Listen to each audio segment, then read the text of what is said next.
Hi, I'm Noah Bombard, and here's what's happening in the ET Newsroom Friday, April 2nd. Well, we seem to finally be coming to an end of the watery tale of the flooding of Merrimack Valley in southern New Hampshire. The big story in the Eagle-Tribune today is water recedes, relief begins, and certainly that's what's happened. A lot of those flooding areas are now revealing the ground again. Now, the interesting thing, though, is the story in today's paper reveals that the Spigot River now has peaked 3 times in the past month, over 9 feet. Now, this is very unusual. Now, flood stage is about 8 feet. Typically, this time of year, the river's at about 5 feet. So, very significant year as far as both rainfall and flooding that we've had on the Spigot and, of course, on the Shawsheen and the Merrimack in this recent storm. So the severity of the flooding this year is definitely significant and definitely something that we look at in those stories. Now, a lot of us, it was very inconvenient, and a lot of people have suffered a lot of damage from these storms. Who actually makes out? Well, the people who actually install sump pumps and other basement renovations actually have been booming this past month, and we have a little bit in the story on that as well. Now, if you're in the area yesterday and you heard a loud rumbling noise, it was not an earthquake.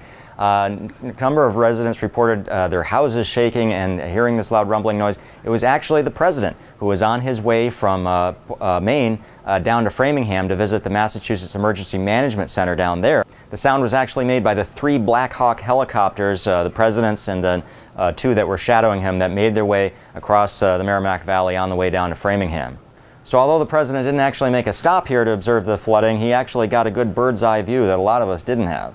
Now, since the early 2000s, population in New Hampshire has been booming. In fact, it's been growing at nearly double the rate of other New England states.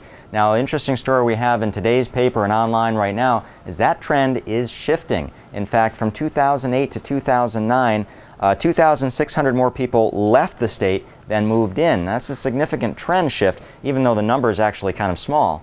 Now, the reasons for this move are varied. However, one expert that we quote in the paper says the recession has had a big impact on this. Americans are just less comfortable with moving. They're wanting to stay put. So if you're interested in learning more about that, there's a lot more data in the story. The reporters really delve into it. And just an interesting shift in population here between Massachusetts and New Hampshire. As always, just a reminder that all these stories and a lot more can be found at Eagle-Tribune.com right now.